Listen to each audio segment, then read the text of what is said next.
Jadi tidak sekedar mengandalkan produk dan segala macam, tapi juga membangun atau mengembangkan karir profesional baik untuk berjejaring maupun kapasitas diri sendiri. Karena ini penting, teman-teman, bapak-bapak dan ibu-ibu sekalian, penting sekali. Kadangkala kita berada, saya sendiri di unit saya dulu pernah bahkan melakukannya.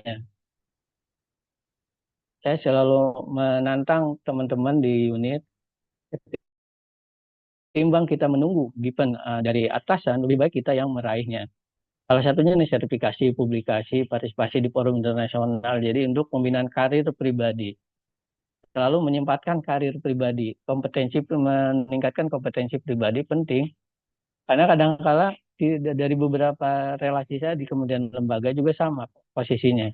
Kadang-kala sama-sama unit perpustakaan khusus, tapi posisi learningnya beda. Ada yang di level kasih, kepala seki, ada yang level bidang, bahkan ada level profesional, ada yang bisa mencapai eselon 3, ada yang mencapai kepala dinas. Tentu beda-beda. Nah, di beberapa lembaga, kadang-kadang di swasta pun terjadi, jabatan profesional perpustakaan itu kadang-kadang mentok. Nah, mentok kan kalau mentok otomatis akan berada di suatu posisi yang lama. Nah, itulah pentingnya tadi pengembangan karir profesional dan segala macam sehingga bisa memiliki berbagai opsi. Kadang-kala kita punya pilihan untuk naik jabatan tapi nyebrang dan itu tidak lagi menjadi pustakawan dan itu saya lihat dialami oleh banyak teman-teman di kementerian dan lembaga nyebrang tidak lagi di perpustakaan tapi di depan lain karena tidak ada jabatan di pustakaannya tidak ada slotnya misalnya. Nah, itu tentu perlu didukung oleh karir profesional atau karir pengembangan karirnya sendiri. Bahkan kalau dulu di tempat saya mengatakan kalau ke teman-teman, kalau teman-teman menyiapkan karir pribadi secara mandiri itu akan jauh lebih bermanfaat timbang menunggu kenaikan jabatan. Kenapa? Karena dalam kondisi darurat, kondisi tidak kompatibel, kondisi darurat, teman-teman punya bekal yang luar biasa kalau berprofesi lain di luar perusahaan. Tidak khawatir dengan profesinya karena punya bekal yang cukup. Itu kira-kira pengalaman yang saya lakukan di riset data dan analisa data. Dan yang lainnya selain ini lebih banyak pada mitigasi bagaimana tidak semua rencana kita berhasil dengan baik. Tentu perlu ada selalu resiko, perlu dimitigasi, perlu diatasi. Salah satunya ketika kita seringkali tidak selamanya kita perusahaan khusus mendapatkan pimpinan atau lembaga induk yang welcome dengan perpustakaan atau support dengan perpustakaan. Atau suatu saat terjadi reshuffle manajemen, berganti pimpinan baru 3 bulan ganti, baru 6 bulan ganti, baru setahun ganti, belum programnya matang udah ganti. Atau juga kita kekurangan data. Itu resiko-resiko yang harus dimitigasi ketika kita perpustakaan mendapatkan penguatan di kelembagaan induknya. Nah, mitigasi itu bisa dilakukan dengan segala macam melalui tadi jejaring tadi bisa sebagai salah satu mitigasi untuk menghadapi resiko-resiko yang tidak kita duga.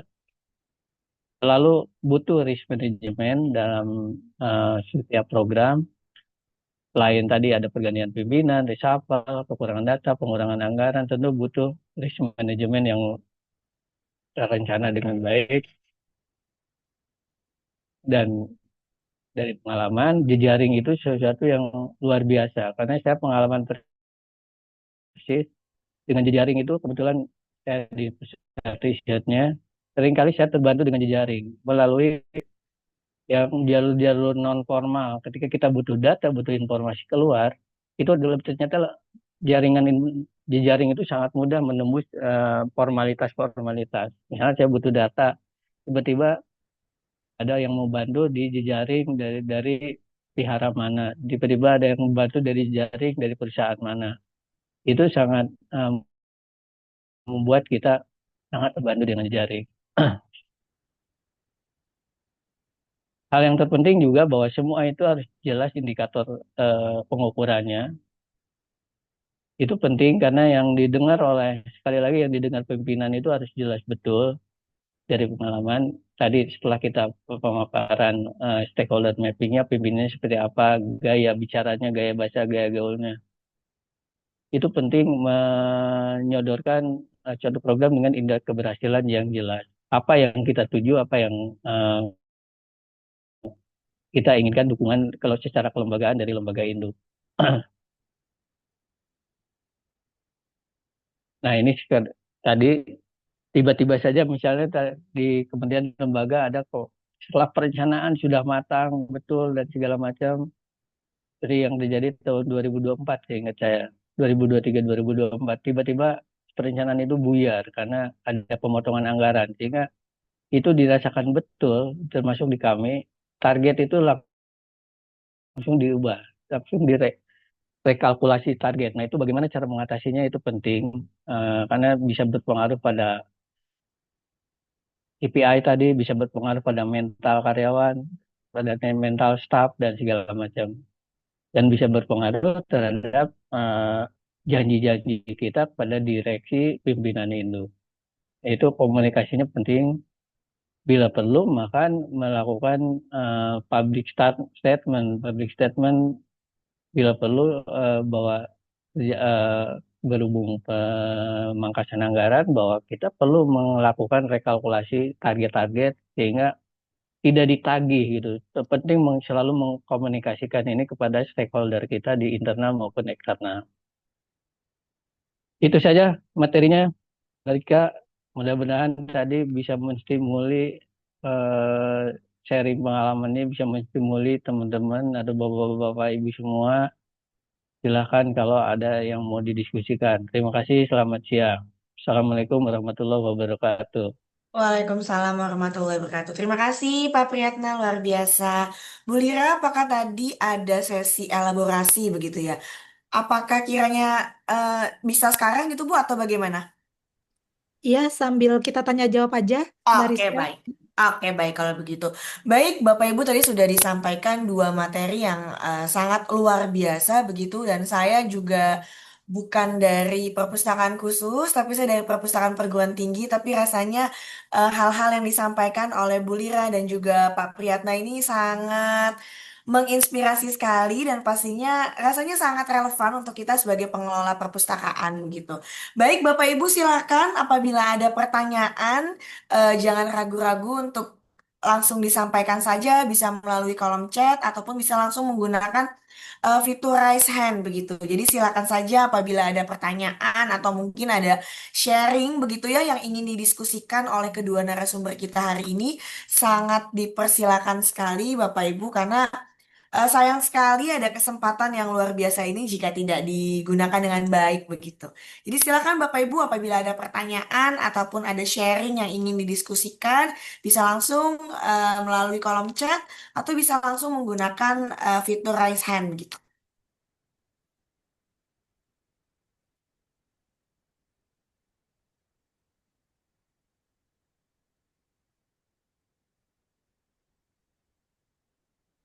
Silakan Bapak Ibu, jika ada pertanyaan ataupun ingin sharing tentang pengalamannya mungkin di perpustakaan yang sedang dikelola ataupun ada kendala-kendala yang ingin didiskusikan dengan narasumber, dipersilakan. Atau mungkin tadi Bu Lira bisa melanjutkan nih sambil menunggu pertanyaan begitu. Iya, Mbak Rizka, saya sebenarnya juga mengundang elaborasi dari semua rekan-rekan di sini gitu. Eh, Dapat bercerita tentang bagaimana proses membangun jejaringnya di perpustakaannya masing-masing gitu. Pasti punya cerita unik lah yang bisa jadi inspirasi buat kita semuanya gitu. Baik, silakan Bapak Ibu, ada kesempatan yang sangat menarik sekali hari ini. Monggo dipersilakan untuk bisa didiskusikan atau mungkin tadi ya diceritakan begitu sharing pengalamannya bagaimana sih selama mengelola perpustakaan yang Bapak Ibu sedang kelola saat ini begitu untuk memperkuat jejaring ataupun apakah ada kendala begitu ya pada saat berkomunikasi dengan pemangku kepentingan? Bagaimana nih biasanya? Oh, dari kitanya udah oke gitu kan, dari pimpinannya udah oke, tiba tapi kok rasanya komunikasinya tidak berjalan secara efektif gitu. Apa nih kira-kira mungkin di tengah-tengahnya begitu yang menjadi noise gitu atau hambatan seperti itu. Silakan Bapak Ibu, kami masih membuka pertanyaan ataupun share. Kami persilakan bisa melalui kolom chat atau bisa langsung menggunakan fitur raise hand untuk langsung bertanya begitu.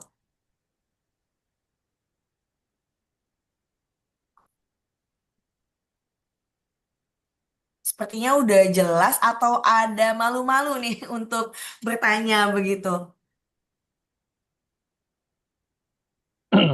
Mungkin sambil menunggu saya sharing sedikit, eh, Mbak Rika, tentang pentingnya Baik, silakan Pak. sambil nunggu tuh. Oh, ada yang mau raise hand dulu. Oh, ada yang bertanya nih Pak. Silakan Ibu Nurasmi. Baik, terima kasih. Suara saya terdengar? Terdengar. Maaf Bapak Ibu, ini mungkin ada gangguan ini karena lagi ada renovasi. Jadi saya perkenalkan, saya Nurasmi, pustakawan di perguruan tinggi sebenarnya Pak Ibu. Saya dari Perpustakaan Universitas Riau. Menarik sekali paparan dari Bapak dan Ibu. Ini memang strategi komunikasi ya. Yang yang saya rasakan selama menjadi pustakawan, uh, ini memang komunikasi ini mungkin salah satu hal yang masih masih belum cair mungkin nih antara pustakawannya dengan pemustaka. Ini yang kita alami aja di sini, terutama ini uh, setelah COVID ini kita ada mengalami penurunan mungkin ya Pak, ini untuk kunjungan perpustakaan.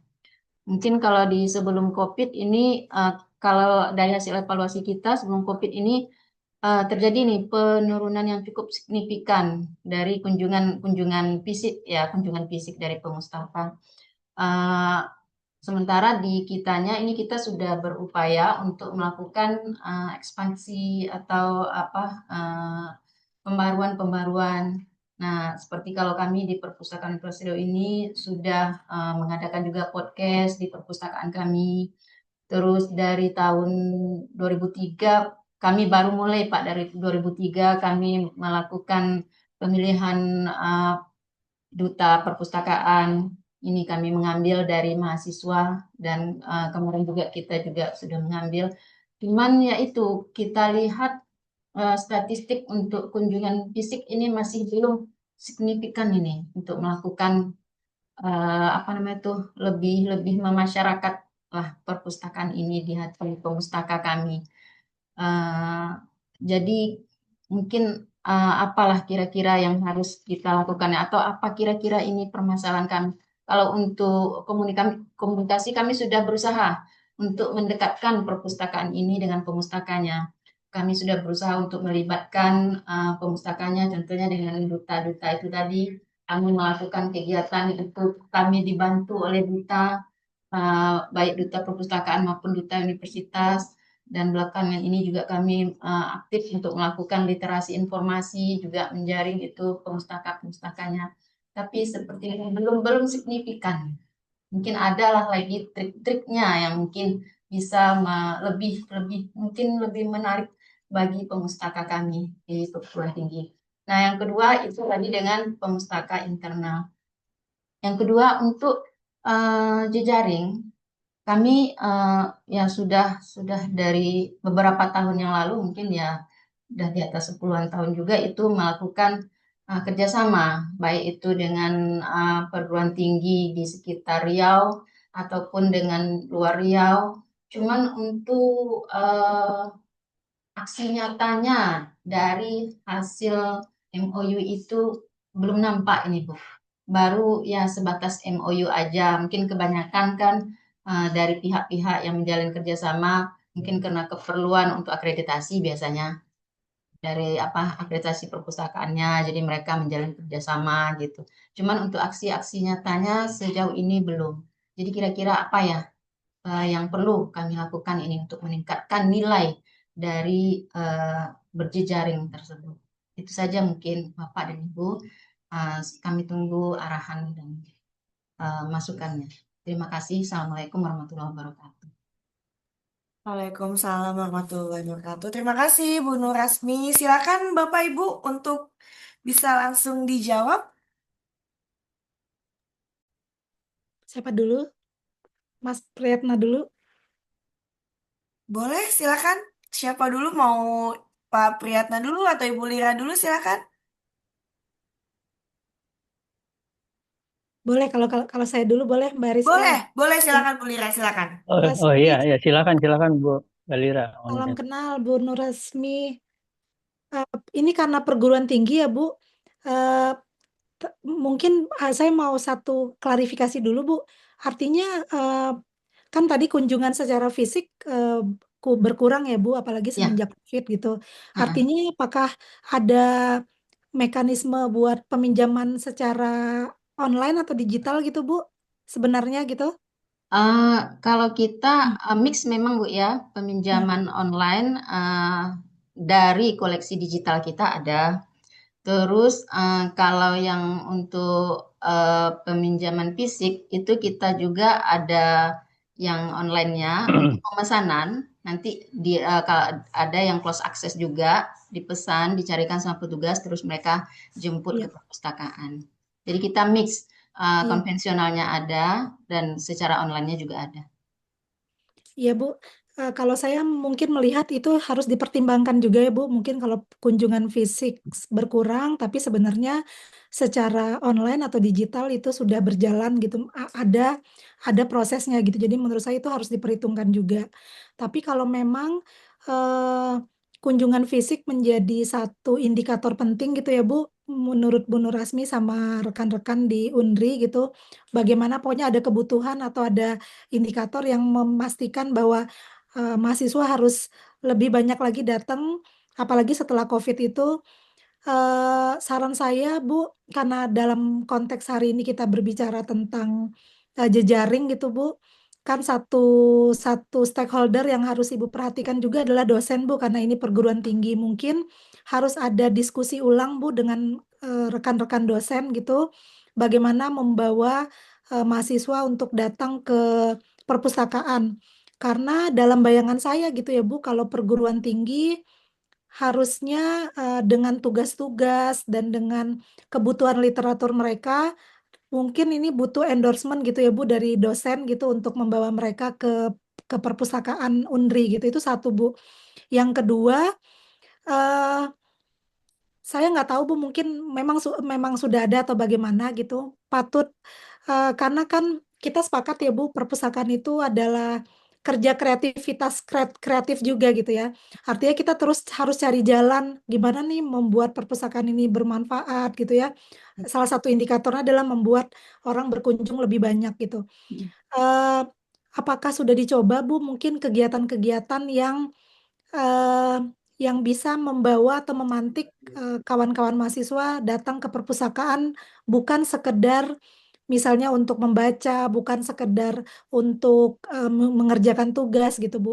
Karena kan ini tentu masih di levelnya Gen Z atau udah di atasnya Gen Z lagi tuh ya, yang mau kita itu. Jadi mungkin itu perlu perlu diperhatikan Bu, atau Ibu membuat kuesioner gitu untuk memastikan sebenarnya mereka butuh butuh apa dari perpustakaan. Nah, di sini kan artinya bisa membuka lebih luas Bu, bahwa perpustakaan itu bukan sekedar untuk kalau yang tadi kan nomor satu dosen udah pasti fokusnya ke perkuliahan ya Bu. Nah ini Ya. saatnya mungkin perpustakaan UNRI kalau memang ada sumber daya dan kapasitasnya Bu menyebarkan kuesioner memastikan sebenarnya mahasiswa tuh membutuhkan kegiatan yang bagaimana supaya mereka mau berkunjung. Begitu Bu. Ya. Semoga bisa membantu ya Bu Nur Rasmi. Semangat Ya, terus Bu. ya Bu. Ya, Bu, Terima terima kasih Mbak kasih. Rizka. Hmm. Baik, terima kasih. Mungkin Pak Priyatna bisa menjawab, Pak? Ya, memang tantangan terbesar kita mau perpustakaan perguruan tinggi, perpustakaan khusus, perpustakaan umum adalah digital. Sejak adanya COVID atau pandemi itu sendiri, kunjung terlalu dininabobokan, terlalu nyaman perpustakaan itu. Kan pandemi itu kurang lebih 2 tahun, masa itu bagi sebagian orang membawa dampak baik, terbiasa dengan koleksi digital yang sebelumnya justru jadi PR sebelum pandemi.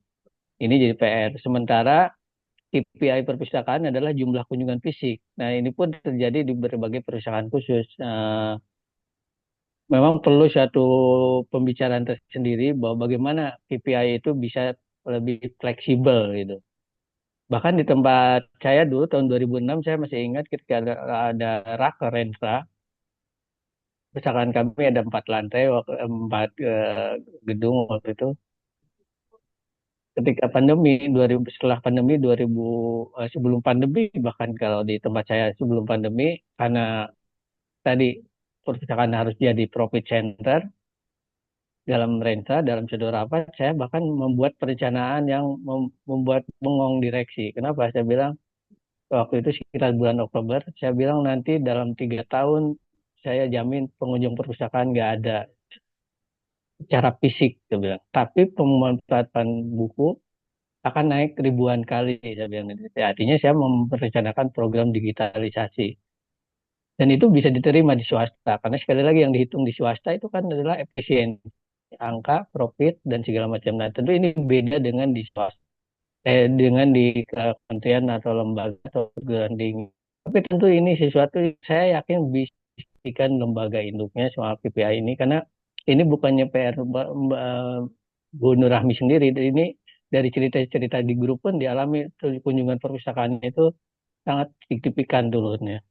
Nah, apa yang saya lakukan dari berbagai sharing atau ketika saya berkunjung ke beberapa kementerian atau lembaga adalah bahwa perpustakaan memang punya KPI kunjungan sama jumlah peminjaman. Itu PR-nya. Nah, yang saya lakukan adalah bagaimana optimalisasi perpustakaan sebagai space untuk mengadakan aktivasi. Saya ini belajar dari mall-mall. Saya waktu itu belajar dari mall-mall, bagaimana belajar dari mall-mall. Bahwa mall untuk meningkatkan jumlah kunjungan kadang-kadang melakukan aktivasi yang tidak relevan dengan tidak secara langsung relevan dengan apa yang didapatkan. Misalnya dengan ngadain barongsai di space yang kosong. Secara tidak langsung kan itu membuat pengunjung datang bertambah, bahwa persoalan mereka datang ke toko-tokonya berbelanja itu persoalan lain. Tapi pasti ada bagian yang berkunjung. Nah, di perpustakaan pun sama, termasuk di perpustakaan kami kemudian ada space kosong. Kami sediakan untuk SDM. Kalau mau donor darah silahkan. Tidak ada kaitan sama perusahaan. Tapi orang yang datang mau nggak mau kan melihat koleksi, ada yang tertarik, mengubah display buku, mau diubah itu dengan disiapkan persis. Jadi perpustakaan sebagai area aktivasi yang tidak, yang paling penting adalah beragam aktivasi dilakukan.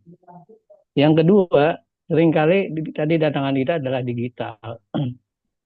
Nah, saya masih banyak menemukan beberapa perpustakaan khusus, termasuk di beberapa perguruan tinggi, buku itu memang dipajang di area showcase atau di area etalase. Tapi kan itu akan kelihatan oleh orang yang datang ke perpustakaan. PR-nya adalah bagaimana mendatangkan orang ke perpustakaan. Nah, biasanya tempat kami melakukan rehal yang di-blast dalam bentuk email atau WhatsApp sekarang. Rehal semacam resensi singkat, lebih singkat dari resensi, 2-3 paragraf. Dia pada buku baru tidak sekedar dipajang, tapi direhal untuk memberikan informasi. Rehalnya ya sedikit clickbait lah kalau dalam istilahnya. Bagaimana caranya mendatangkan orang mau meminjam buku tersebut atau datang ke perpustakaan.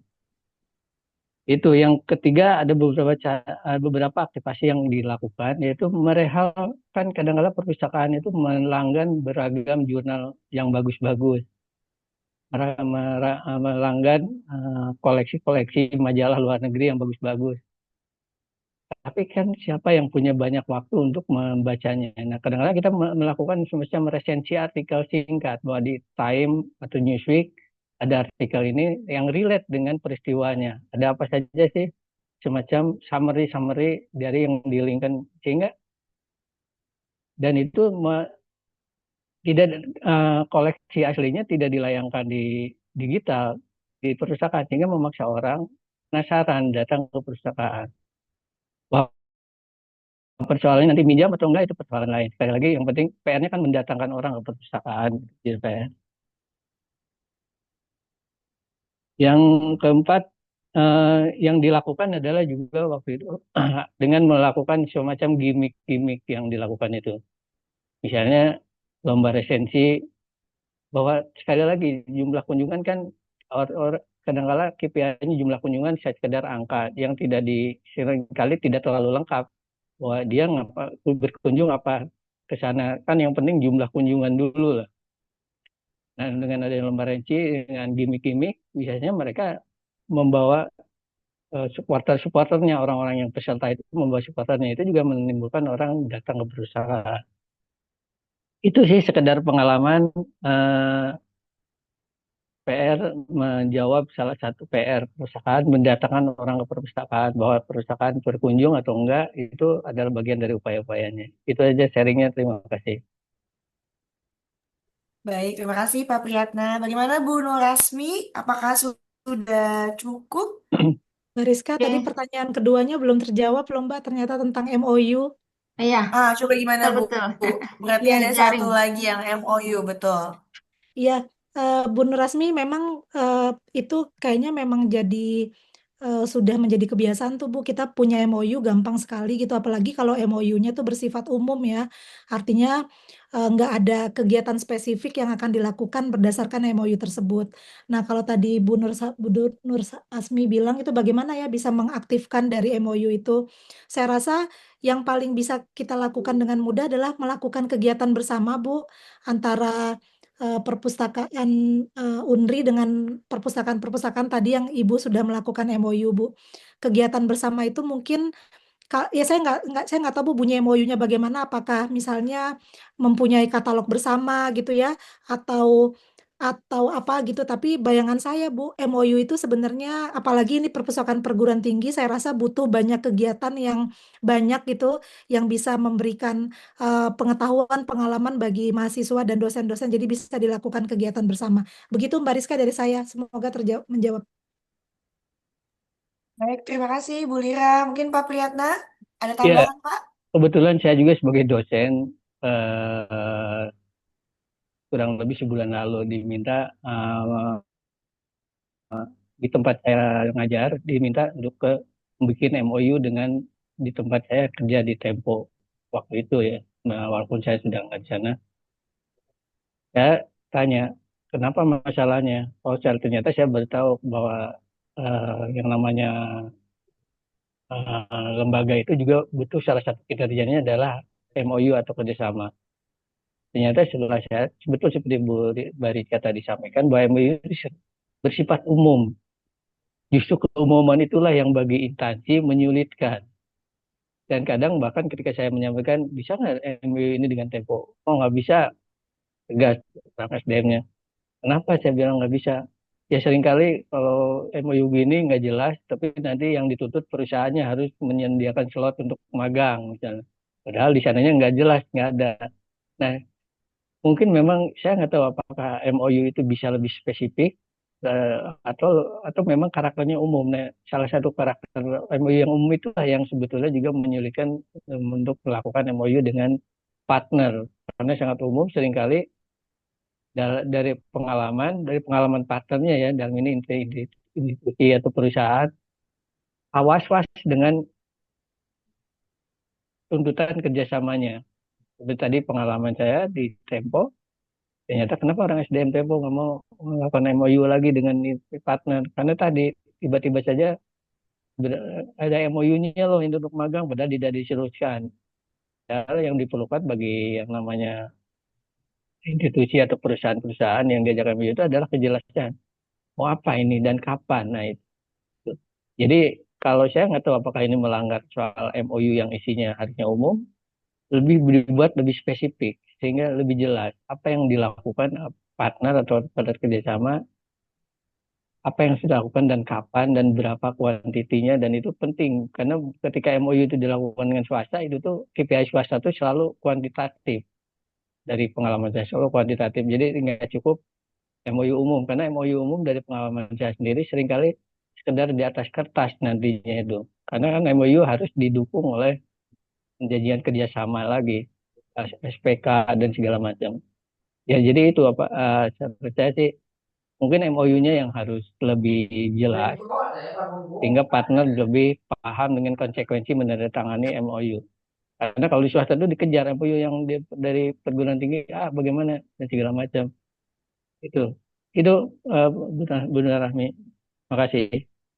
Baik, terima kasih Pak Priyatna. Betul sekali ya Bu Nur Rasmi, karena kita sesama perguruan tinggi, begitu kadang MOU itu betul sekali yang dikatakan Bu Lira dan juga Pak Priyatna itu kadang hanya terlalu umum dan juga hanya sebatas kertas gitu. Tetapi pada saat pelaksanaannya bahkan tidak ada perjanjian kerjasamanya gitu. Sehingga kegiatan itu nanti menjadi tidak jelas begitu. Nih sebetulnya arah kerjasamanya itu bentuk kegiatannya apa gitu. Bahkan kadang pelaksanaannya pun jadi tidak terlihat begitu. Jadi kurang tepat sasaran.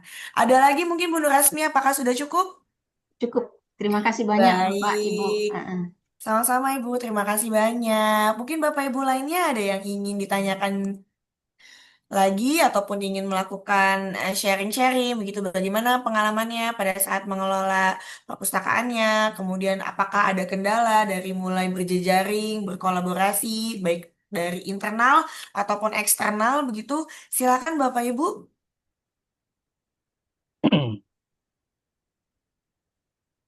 Sambil nunggu tadi saya melanjutkan yang tadi kali Mbak Rika Boleh, silakan soal Pak. ini dari pengalaman soal pentingnya komunikasi informal. Karena dari banyak kasus saya merasakan bahwa komunikasi informal itu justru yang membuat lancar urusan itu. Banyak urusan itu lancar komunikasi informal. Komunikasi informal itu artinya seperti apa modelnya? Kalau di saya dulu gini, saya tidak suka duren sebetulnya. Tapi atasan saya yang direktur itu suka duren.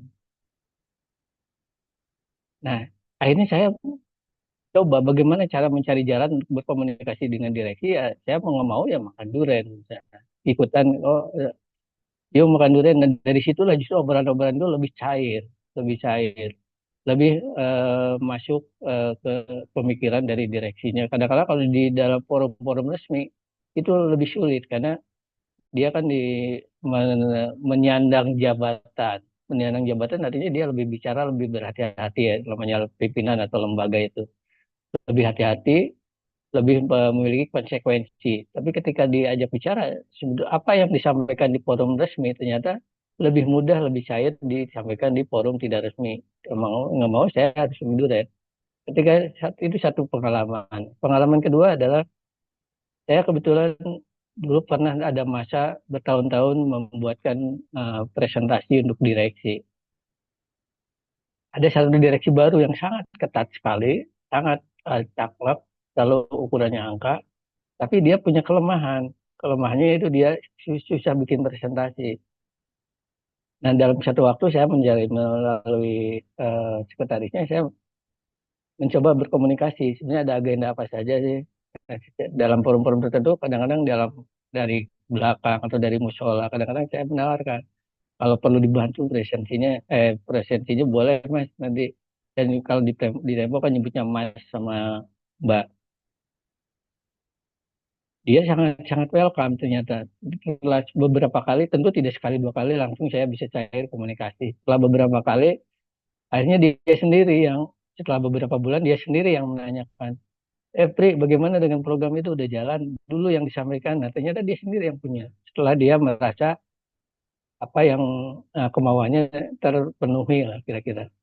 Nah itu dari sana saya sangat yakin komunikasi informal itu jauh lebih efektif kalau dibanding andalkan. Kadang-kadang kita harus melakukan sesuatu yang di luar kompetensi kita, di luar kebiasaan kita, tapi itu ternyata jauh lebih efektif.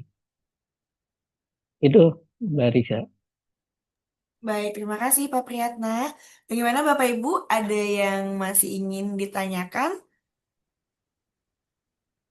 Baik, kalau rasanya sudah tidak ada yang ingin ditanyakan, mungkin ini jadi akhir pertemuan kita hari ini. Mungkin dari Ibu Lira ataupun dari Pak Priyatna, ada yang ingin disampaikan Ibu sebelum ditutup acaranya Ibu?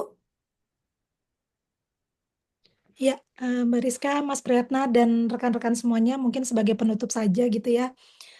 Apapun kesempatan atau strategi yang bisa digunakan oleh kita pustakawan dan perpustakaan. Dalam hal ini adalah kesempatan kita untuk membuka jaringan gitu dengan kompetensi tadi kita memiliki komunikasi yang bermakna, komunikasi yang efektif, itu harus kita daya gunakan dengan baik dengan mengingat gitu tujuan perpustakaan kita apa, dan kita itu akan selalu siap menjadi perpustakaan yang bertumbuh, bahwa mungkin memang iya kita menguasai sangat mengenai pengelola perpustakaan, tapi dengan adanya jejaring dan komunikasi yang bermakna, itu membuat kita menjadi lebih memahami sebenarnya pengguna kita membutuhkan apa gitu. Itu aja sih Mbak Rizka dan Mas Priyatna dan rekan-rekan semuanya, semoga kita semua bisa menjadi pustakawan yang berdampak nyata gitu ke organisasi atau masyarakat pengguna kita. Baik, terima kasih Bu Lira. Pak Priyatna, silakan Pak. Oke, baik. Bagi saya sih penting bahwa tadi mengkomunikasikan sesuatu yang kita miliki itu penting. Cuma bagaimana caranya? Perpustakaan khusus tadi sekali lagi di awal disebutkan bahwa punya tujuan menyukseskan program atau aplikasi lembaga induk. Dan dengan itu tentu tidak cukup dengan pemenuhan 60%, 70% koleksi yang relevan dengan lembaga induknya, tapi diapakan 70%. Tentu itu harusnya jadi aset luar biasa, ciri kekhasan perpustakaan. Karena kalau masing-masing perpustakaan lembaga khusus bertumpu pada kekhususannya, itu tentu akan jadi aset luar biasa bagi bangsa ini. Cuma bagaimana cara mengemasnya, packagingnya. Jadi bukan sekedar di display atau sekedar saya sudah memenuhi syarat perpustakaan khusus, 70% koleksinya khusus. Tidak juga sekedar di display, di rak, oh ternyata memenuhi sekian ribu koleksi perpustakaan khusus. Itu adalah aset ditambang, itu harus digali, harus dipoles, harus diulas. Jadi apa 70% koleksi khusus itu? Sehingga itu menjadi aset luar biasa bagi lembaga induk maupun bagi masyarakat. Dan dikomunikasikan, itu yang jauh lebih penting. Kalau dikomunikasikannya bisa dalam tadi eh, produk-produk tematik, produk-produk yang dibutuhkan masyarakat, produk-produk penelitian yang kadang-kala kita harus menyadari persis bahwa perpustakaan khusus itu kan sebagian besar adalah periset isinya. Anggap saja mereka adalah orang-orang sibuk yang tidak sempat membuka buku satu persatu secara mendetail, jurnal satu-satu secara mendetail. Kitanya perpustakaannya yang user oriented, yang kita yang sebagai dalam tanda petik pelayan mereka, mau nggak mau dalam posisi penyelesaian lembaga ini artinya pelayan. Itu saja dari saya. Terima kasih. Assalamualaikum warahmatullahi wabarakatuh. Waalaikumsalam. Terima kasih Pak Priyatna, luar biasa. Hari ini kita mendapatkan dua narasumber yang luar biasa dan sangat, kalau tadi kata Bu Lira itu refleksi gitu. Dan pastinya mudah-mudahan dari pemaparan kedua materi hari ini juga bisa merefleksikan diri kita sendiri kepada perpustakaan yang sedang kita kelola. Dan dari sini kita bisa belajar bahwa perpustakaan khusus ataupun perpustakaan lainnya itu bisa terus bertumbuh ketika memang kita bisa membangun jejaring yang kuat, jejaring yang baik, maupun itu jejaring secara internal ataupun secara eksternal. Dan semuanya itu bisa kita tumpu atau bertumpu pada komunikasi yang efektif. Dan jejaring itu tidak hanya lahir begitu ya, hanya dari MOU atau dari laporan atau dari perjanjian yang secara resmi begitu, tetapi juga bisa dari nilai ataupun hubungan yang bermakna, hubungan yang tadi sifatnya tidak terlalu formal begitu ya Pak Priyatna ya. Dan di sisi lain jejaring ini juga terkelola dengan baik dan akan menjadi modal strategis untuk kita bisa memperkuat dukungan kelembagaan. Mulai tadi dari ada anggaran, kemudian ruang, hingga pengakuan terhadap peran profesional pustakawan itu sendiri. Dan itu semua dapat kita capai melalui komunikasi yang jelas, komunikasi yang berbasis dengan data, terarah, dan mampu menunjukkan nilai serta dampak perpustakaan terhadap tujuan lembaga induk. Dengan kata lain, komunikasi adalah infrastruktur jejaring, dan jejaring adalah jalannya untuk menuju dukungan kelembagaan. Ketika keduanya bisa berjalan secara selaras, secara beriringan, perpustakaan itu diharapkan mampu meningkatkan layanannya, mampu memperluas kolaborasinya, dan pada akhirnya dapat memperkuat kapasitas organisasi itu tersendiri. Dan terima kasih sekali lagi kami ucapkan kepada dua narasumber kita hari ini, kepada Ibu Lira kepada Pak Priyatna. Terima kasih banyak atas kesempatan dan juga waktunya untuk bisa berbagi kepada kita semua hari ini. Dan pastinya kami ucapkan terima kasih kepada seluruh peserta webinar hari ini atas partisipasinya. Semoga apa yang bisa kita pelajari hari ini bisa bermanfaat pada diri sendiri dan juga pada masyarakat, pada organisasi dan bisa kita aplikasikan secara nyata. Baik, akhir kata saya Rizka Medina undur diri. Mohon maaf apabila ada perkataan ataupun perbuatan yang kurang berkenan. Assalamualaikum warahmatullahi wabarakatuh. Selamat siang Bapak Ibu. Waalaikumsalam warahmatullahi wabarakatuh. Terima